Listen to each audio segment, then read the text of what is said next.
in our first winter as well. So that was stressful. And then we saw COVID come in, and that was early March. So that's first, when we closed our doors first on the 15th of March, we were heartbroken.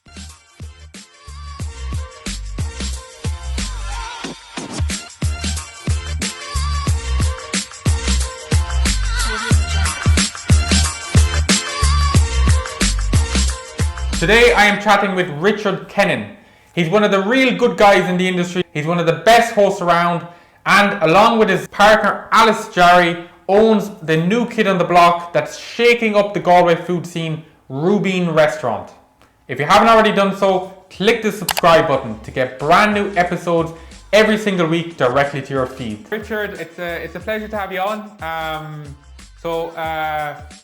As you know, I've eaten in Ruibín a lot of times, and it's possibly, and I say this cautiously, it's possibly my favourite restaurant in Galway, because every week there's, I have lots of favourites, but it's definitely right up there. So thanks for coming on.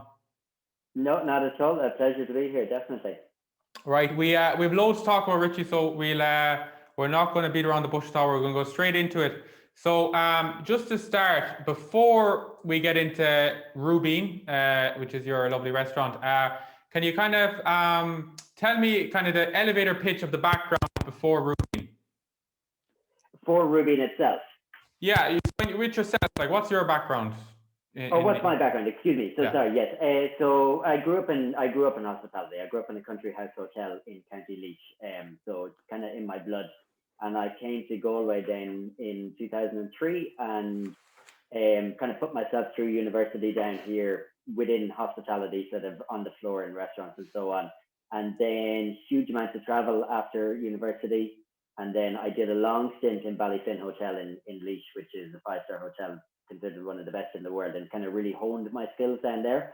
And then came back to Galway, met Alice, obviously the chef from Ruibín, my partner and business partner. And we kind of went on a journey together then for the next 5 years till we got to the point of opening Ruibín. So I've eaten in Ruibín maybe 10 times in the course of the last year or so. And I've seen the evolution, right? From I was in there probably the first week you opened to right up until I think we were in February before you were closed down. And I could definitely see the evolution. And for me, I feel like it's getting better every time. But do you feel that you've found you've nailed it yet, or where do you think you are in that sense? Well, it's a good question actually, and it's interesting because at the beginning we held back. One of the things we realized, we opened, we'll probably talk about it later, but we opened with no money. Right. So we really had to be very careful at the beginning. So we held back on Alice's style of food. We needed people to come to the door, and we didn't want them to walk away. Yes, so we've kind of grown into ourselves. So at the beginning, we kept it quite simple, and we made sure we had options on the menu for anyone who'd come through our door. And as we've sort of built our base of customers, we've been able to kind of diverge our menus more to what we want to do and what we know our new customers are going to enjoy. So you'll see that evolution of the menu. Alice says she's about 60% of the way there. She's still right. Wow. Yeah. Wow. Yeah. That's exciting. So we're getting there slowly but surely. Yeah, perfect. So before we get into that, right, let's go back, Richard, to the beginning, right? When the process of opening Ruibín, and like when was Ruibín born? And I suppose was it a long time ago? Was it years in the making, or how did the whole thing come about? Yeah, it's funny. It was a long time in the making, but Ruibín was very late on in the game, if that makes sense. So myself and Alice decided in sort of 2015 that we were going to open a restaurant together. But we had huge amounts of travel to do and experience to gain, and we went and did all of that. And when we came back to Ireland we had this great plan for 2020, that we'd be back in Ireland in 2018. We would save for another year, and in 2019 we'd open our doors so that we were ready for Galway 2020, which we did. We followed that sort of pattern. Now Galway 2020 didn't work for us, but at the same time that we had that sort of plan, but we had the concept of a restaurant, and we had a concept of sort of local produce and good ingredients and so on. But we never kind of decided exactly on Ruibín until we found the building, because we knew that whatever building we chose was going to have a major influence on the style of restaurant we opened. And Ruibín is over 2 floors. It's got the bar downstairs and the restaurant upstairs. So that really dictated for us then, okay, now we fit ourselves to this space. Yes, yes, okay. And in the process, was it difficult to find, like, what were the difficulties there? Like, talk me through finding the location, and did you look anywhere else? Like, could it have been anywhere else in the country, or? Yeah, we looked. Oh, it couldn't have been anywhere else in the country. We Yeah, were hard set on Galway. Galway. Okay, With the okay. food scene, the is excellent down here. It's small enough to have a community.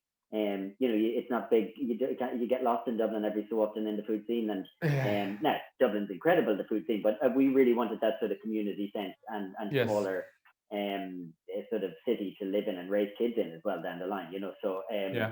kind of set our heart on Galway, and then to find the venue, or we looked at numerous places around that time, but we just got so lucky with Ruibín. I mean, we were the landlord's dream as well. He wanted chef and front of house. He Okay, wanted nice. both people. He tried it a couple of other ways and it hadn't worked for him. So when Alice came through the door as a chef and owner, that was the biggest thing for him. He was like, "My God, I have both. I have you on the front and Alice in behind. That's what we're Right. after." Yeah. Fairly quick process, complicated, but and stressful, but relatively quick process from when we first set foot in there. Let's go back to the opening. Talk me through the actual opening. Was there many? Because it's one of those things that, from my experience, it always tends to get delayed, right? Openings, you always have to add an extra couple of weeks, and there's always hiccups, and it's just part and parcel of it. So, did you have many kind of challenges along the way of the opening? We were lucky. We picked our date and we stuck with it and we got there in time. I think the Wow. biggest challenge was, and I said this initially, it was the finance. So we went to the bank and asked for money, and we were a young couple. We were just back from travel. We didn't have that many years in Ireland Yeah. back in the industry. So and they wouldn't touch us. They said no under no circumstances. So we had all of these plans to sort of unnecessary. We didn't know it at the time because we were just sort of starting out. So so that was when the bank said no. We were so unbelievably stressed. Like we didn't know what Yeah. to do. We had a week to decide. We said, okay, what the hell are we doing? And we asked a couple of people around us who were in business, and we said, what do we do? We don't have any. We have a little bit of money ourselves. We probably have enough to get us up and running. But if we have a quiet couple of weeks, we're gone. And Wow. luckily the advice was just at some point you've got to take a risk. You believe in Yeah. yourself, take the risk. And we said, okay, go on, we'll do it. We're going to take the risk. So that was hugely stressful. And then once we took that risk, we didn't look back. We didn't think about it again. We just jumped in. Are you serious about that? It was actually that tight, like. I mean, look, when we opened the doors, I think we were down to sort of 600-700 euro in the bank account. Wow. Yeah. Like really, really tight. And yeah, we probably could have found a way to survive. But we were lucky. Our first date, the date we opened was the 10th of July.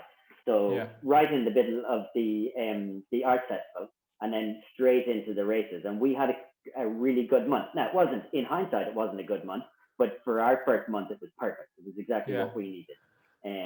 But yeah, it would have been tight. Had we done that at a different time of the year, say, had we done that in February or March, we couldn't have done it without the loan from the bank initially, because we would have needed that extra cash flow to survive. And as soon as we were up and running, and this, I suppose, is for anyone who's ever thinking about doing it themselves as well. As soon as we were up and running, and there was cash flow coming through the accounts, the bank will come back to you then and talk to you. Right. Once they see cash flow, they're interested in talking to you. So Yeah. then, as soon as we were up and running, we could go back to the bank and say, okay, now we need a loan for the winter, and they say, yeah, no problem. And that's great, because that gives you breathing space for your first kind of winter, which is tough. But once you're aware that it's going to be tough, you can plan for it. Very good. No, that's very interesting, because I find that's definitely a big thing maybe that people don't see sometimes with the failure of restaurants, which is it's as simple as just cash flow and running out of money, isn't it? It happens Absolutely. often. I mean, absolutely. Yeah. Cash flow And is huge. Cash flow is huge, really is. You Yeah. have to have cash flow. I mean, you've a busy week, or all your suppliers' bills comes in. Wages are continuously there and they're high. And as long as you've got cash in the account, you're okay. You can survive that for a while. Yeah, for sure. And so there's your challenge, a couple of challenges at the beginning, and then things start to go well for you, and you pick up, and you begin to get some kind of notoriety in Galway, and from the outset, anyways, life seems good for the two of you and Ruibín, and then obviously fast forward to March, and I'd love to go back into your head in March, like and an honest kind of because I know it's probably easy to look back and stuff like that, but what was going through your head then when you were going through that process of COVID and closing and all that? It was terrifying, to be honest with you. It really was terrifying. We got the shock of our lives. We saw it coming. I'd been following it from China, and then I saw it sort of in Italy and stuff, and we were kind of prepared. We were about to invest a little bit of money into new tables and chairs and so on. And then we kind of pulled back right at the end, and we said, no, we won't. And I don't know if you remember, but just before COVID, we were hit by 5 storms. Yes, the weather, every weekend there was a different name for the. Yeah, I remember that. All right, it was crazy. And that was each of those fell on a Saturday. It was the strangest thing. It was almost like, sorry, 1 second. My. Yeah, the audio was a bit strange. I was just going to say to there, Richie. So yeah, I had those 5 Saturdays where we kind of had storms in every Saturday in a run up to it. So we were, and that was in our first winter as well. So that was stressful. And then we saw COVID come in, and that was early March. So that's first, when we closed our doors first on the 15th of March, we were heartbroken. And I actually, an irrational emotion, which was anger, that Alice had to kind of call me and check after the first week. I was just so angry. I was like, we did all of this planning, and we planned for 2020 for 5 years, and everything was going to plan, and then this, and she was like, no, come on, we have to stop that sort of stuff. It'll be fine, whatever it is. And once we kind of came around that idea, we were like, yeah, fine, we just have to deal with it. Take it one day at a time and see where we go. And we didn't do anything for a little while, and then we came back and did takeaway in April, end of April. We started takeaway, and then we were back up and running by June. And just on that note, because we spoke about this before privately, and you were telling me before how COVID, and correct me now if I'm wrong, but COVID wasn't as like, obviously it's been detrimental to a lot of business, but it was a little bit better to you, right? There's actually positive side of it for you. Definitely, we were. I mean, and we were just timed it in the fact that we were just newly open, I suppose. So we were just really beginning to sort of see an upward trajectory in our customers.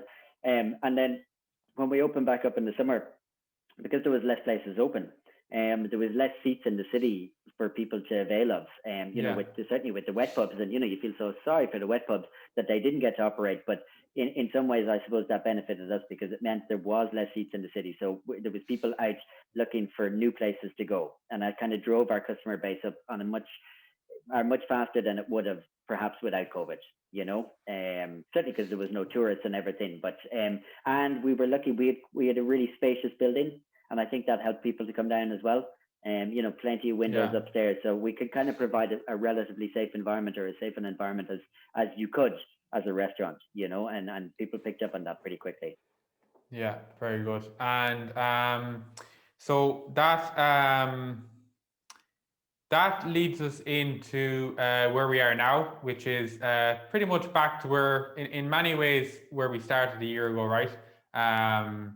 But I suppose I'm interested to know your what the plans are for Ruibín going forward, and how do you how has your, I suppose, your strategic plan for the business changed from what you probably had planned initially? Like, how are you going to, without hating the word pivot, but how are you going to pivot the business very much going forward into the future? We did think about it. We've probably done a lot of our pivots already with the market boxes and with takeaway, and we thought about using the space for different things. But then at some point you realize that you can't be everything. And so one of the things this time around was, particularly in January and February, we just said, look, we're not going to do anything really because case numbers are too high. We don't want to be bringing staff in. We don't want to put anyone at risk on any level. So we're going to take our time now. We'll not do anything just for the time being. And then we'll start slowly creeping back in terms of our kind of plan for the coming years. I mean, 2021 is just about survival. We will survive, but it's almost impossible to plan because even now we don't know what dates exactly we'll be back. Back up fully running, whether we'll have another lockdown next winter, depending on how the vaccination rollout goes. And then after sort of 2021, that's really when we're going to get back to that 5-year plan of driving the business forward, and building the figures to a point where we're comfortable. Lunch should be the big service we need to kind of work on in our kind of next 2-year plan. Really, that's the service we'd really want to bring forward, you know. Right, and I'm sure you've heard this of a lot of people, but obviously for those familiar to Galway, your location down by the docks, there's a big development happening there the past probably year or so. It's been in the works a long time, and it's Bonville Quay, and it's going to bring in a lot of workers, right? It's a big development that's happening. Where does that? What's your viewpoint on that and for your business? I mean, it was one of the main reasons we signed the lease at the beginning. Okay, interesting. They hadn't started building, but we came across the design plans for it while researching the area. And as soon as we saw that, we realized, and we didn't have any sort of year of completion. It was only afterwards that we kind of realized 2020, it'll be huge for us. Look, there's 3,000 office workers going into that building over the next 2 years. We already have a decent lunch trade down there from the office workers because you know, sort of if Galway had a sort of CBD or central business district, you know, a lot of it is on Merchants Road. You know, there's a huge number of solicitors and doctors and so on. So we're nice and central for that anyway. And then Alice's lunch is great. One of our things that we've always focused on was really good food, but served in a really quick manner. You know, if you come in for lunch, we want it on your table in 12 minutes. You've only got an hour. You know, we want you to be able to sit and have a coffee and a brownie at the end of it and relax and have your business chat or whatever it is, but actually enjoy your food quickly. So Bonville Quay will be huge for us. We're kind of not relying on it at all at the moment because we didn't know when it was going to be completed with COVID and everything. And I'd imagine it was supposed to be April that the first people went into that building. I'd imagine it'll be closer to sort of September, October, but that'll be a great boost for us in the winter. Yeah, for sure. And one thing that I want to ask you, which was similar to that on that point, which was the idea of scalability, right? And when I look at restaurants sometimes, and you know, I look at restaurants, and I often, as a startup restaurant, and guys that I work with, I always think of like one of the first early questions you kind of need to be able to look at is look into the future and how will this scale, you know? And I look at a restaurant like Ruibín, and I wonder how is it difficult to scale, right? Because you have obviously fantastic chef in Alice, fantastic front of house in you. Like you are the mama papa, so you know, type restaurant. You know, like it is your restaurant, right? Like, could there be a second Ruibín? Could you have a Ruibín in Mayo or Sligo, or what do you think about that? No, I would say no. You just, with something like Ruibín, where it's a family business almost, you know, Alice's sister's in the kitchen beside her. And now, look, that's not viable forever. We'll have to find a way to step back in time. But we'd be very committed to Ruibín over the long period. No, we would run a second business, but it wouldn't be a second Ruibín. We will do something else down the line, but Ruibín is sort of that one-off.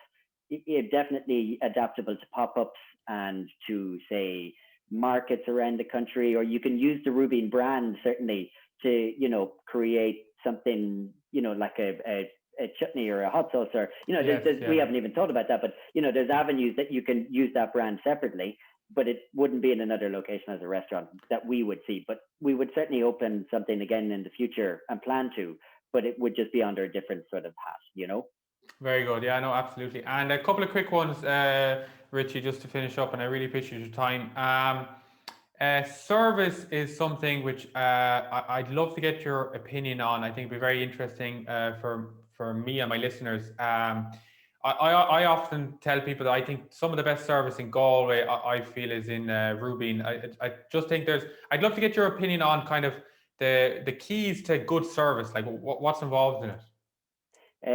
Like it's just the basics. It really is. It's the simplest things. It's the big smile initially, but you know, it's a genuineness. Like that would be one of the biggest things. You have to enjoy your work. You have to be enjoying the place you work in. You have to be in good form, and that's created. That kind of culture is created in work. And myself and my team, like, we go in and we laugh all day, you know, and we're informal, but at the same time, you know, if they miss a beat, you know, they give out to themselves if they miss a beat. You can't miss a beat. For me, the big thing about casual service is it has to be perfect, because as soon as casual service isn't perfect, you look amateur. So if you're going to do this really casual style service, then you need to be absolutely perfect all the way along. So you really don't try and miss a beat. But one of the biggest things is that they're having fun, that the team are having fun, that they're enjoying the space and they feel comfortable. Very good. They can pass that along. And the rest is training. None of it's rocket science.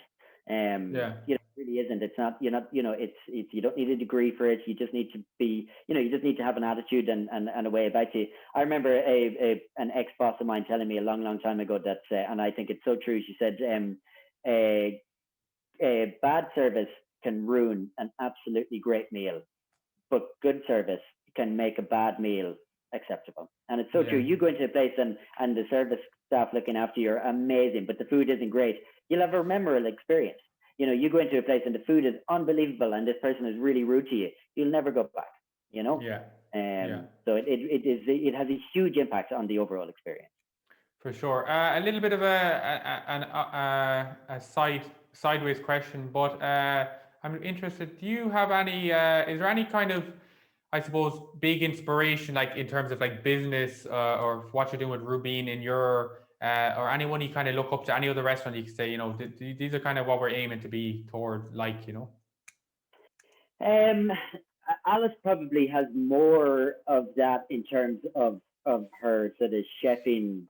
Certainly she'd have chefs that she finds incredibly inspirational. No, I mean, we really just wanted to, I mean, one of the things that we always said at the beginning was, we definitely had inspirations within Galway, and that's kind of what we used our base on. And that was sort of Cava, Kai, Nemo's, these places that had longevity. One of the biggest, what's the lifespan of a restaurant? I ask myself that question all the time.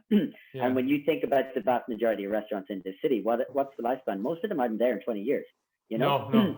Realistically, 10 years. Go back 10 years in Galway and have a look. Exactly. Even if you go on Google Maps 10 years ago, you'll see there's very few of them that are around. Exactly. And we did this, and we wanted to, we settled in Galway. We wanted to open a business. We wanted to have our lives here. And this wasn't any short-term plan. We fought for a long-term lease. So that's sort of, we looked at the other places around as our inspiration. How do you get to that point of getting to the 10-year mark? And you know what they all have in common? Their owners are all heavily involved.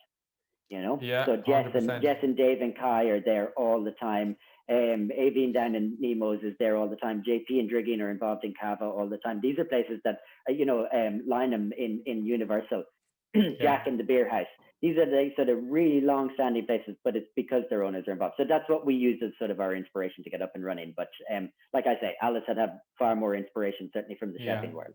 Very good. That's really interesting. And I'll finish up on two final ones, Rich. And you may have already answered this question, but I think it's very interesting, which is kind of the fundamentals. If you were to kind of look at the fundamental skill required in running a successful business, and I know it's sometimes hard to come up with one, but kind of what do you think is maybe even a good area, a good skill, even maybe that's involved in your success, Definitely, outside of sort of hospitality and food, service and food, the figures, finances.